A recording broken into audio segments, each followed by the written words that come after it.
Hello!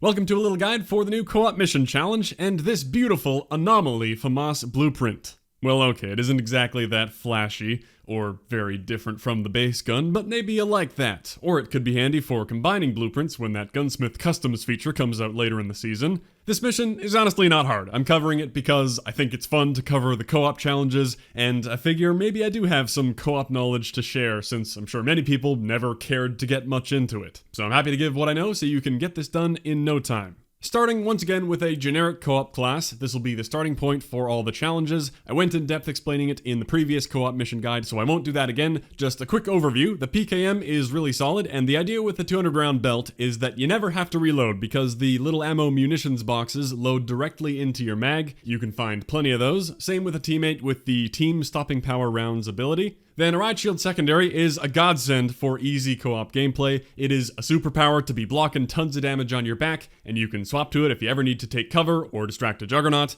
These days, with how easy co-op has gotten relative to how it started, I wouldn't call it necessary anymore, but it is still great. I'm loving the buffed quick fix to keep your health up while getting kills. Hardline is nice for tons of boxes, but I can't pass up the overkill shield. And here you could have tune-up for your ability, or amped for swapping to the shield. Not too important. Diving into step 1 of the mission, 100 assist kills. Any operation is fine, and our class doesn't need to change. All I did was hop into Headhunter and walk around with a teammate, shooting everyone I saw one time. Seeing a plus 15 is a good sign you got an assist. Just avoid shooting the head because every weapon is a one-shot headshot in co-op. Simple as that, should take 1 or 2 operations. Let's move on. 25 kills using Thermite with Minotaur as your allegiance operator. Don't forget about that part. You may as well equip him for step 1 as well, so your Thermite kills will start counting as soon as you unlock it. This is another easy step, but to make it fly by, you can ditch the PKM, swap your perks to restock shrapnel, and bring in 3 grenade crates. Hardline could be used over restock to generate more grenade crates. Both options are fine and honestly hardly needed, because you can toss out your 2 Thermite, kill 2 people, dump a grenade crate, which will give you 2 more every time you access it, and you can access the same crate multiple times. Grenade crates are also easy to find on the ground, so you could just keep overkill if you want. With shrapnel and grenade crates, you'll finish in no time. After that, you're going to want to change your allegiance operator to Krueger, and you may as well change your lethal to the throwing knife. Those 2 things are actually for step 5, but you may as well change early since you could easily end up doing multiple steps in one operation. On to step 3, 75 Sentry Gun kills. Finally one you might actually want advice for. You're going to have to load up with those for 500 points each. I've never found them in game, and Hardline doesn't seem to generate streaks, only boxes, so bring 3 in with you. If for some reason you don't have the points, go do the Aug Silverstar challenge and come back. Now you have to pick a good spot for it so it doesn't just get 10 kills and die. The best place I know of is in Operation Paladin. After taking Dr. Morales to the pool, a crazy wave of enemies will pour out of the storage town towards the pool. I placed my sentry facing that area where they pile up along the wall, and defended it from anyone who came from behind. Each sentry went off and got roughly 35 kills, so I almost got by with only 2 sentry guns, but did end up needing all 3. You could get this done anywhere, obviously every operation has enemies, but nothing I know of that is as consistent and easy as that big wave, because each operation playthrough can go differently with how many enemies spawn. In that spot, you should easily get it done in 1 mission and only 3 guns. Step 4 is back to super simple land, 50 pistol kills. I messed around with akimbo, which worked fine, but my actual recommendation would be a red dot build like this, since you can get those crispy clean one-shot headshots in co-op. It's easy to be dinking people from any range. This step should be pretty fun.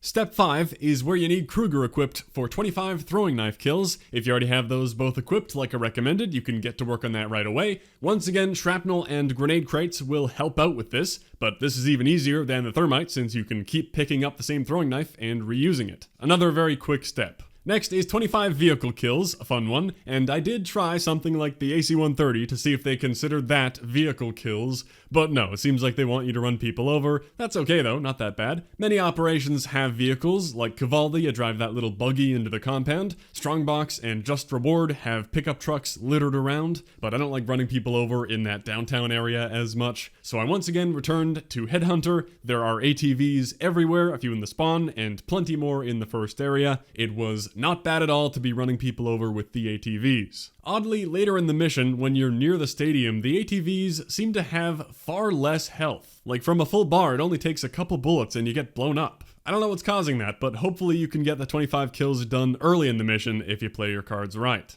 Finally, step 7 is to use 125 munitions or streaks. Not much explanation needed, but that is a fairly large number. It'll take a long time if you're playing normally, so you just want to be picking up boxes like mad and tossing them down. You might want to avoid predator missiles, because those take a while to call in. Doesn't matter though, I was lazy and picked up everything without checking what it was. If you have the amped perk on, you will be deploying the boxes faster, just like the regular multiplayer munitions box, so that's a nice little quality of life thing to have equipped. You can find the boxes absolutely everywhere, even outside of the main playable area of the mission, so you could go scavenging, but I find there are more of them if you follow the mission path, and that's better anyway, so you're not an asshole deserting your team. This will probably take you 2 to 3 games. I got through 93 in my first game. If you can get all 125 in one game, congratulations, or maybe not if that means you wandered off and made your team do everything. I will end with a very important tip, most important thing in the video: don't activate a jug suit while stuck in prone. Somehow I managed to do that, and oh dear, wish I knew what this looked like in third person. That was interesting. Well, that's all there is to say. This is an easy mission, pretty quick, and even quicker if you know what you're doing. Hopefully this helped a little bit with that. Did this guide need to be made? Nah. But people tell me a lot that they don't play the game or don't really care what a guide is for. Maybe it's just satisfying to see someone else complete a challenge, I don't know. It's missions like these that always remind me a co-op 100%er would have been pretty cool. If all the steps of these missions were expanded into much bigger goals, I would find grinding out these missions pretty fun and relaxing. I know not everyone's down with that chill, watch a show type of gameplay, but you wouldn't have to do it obviously.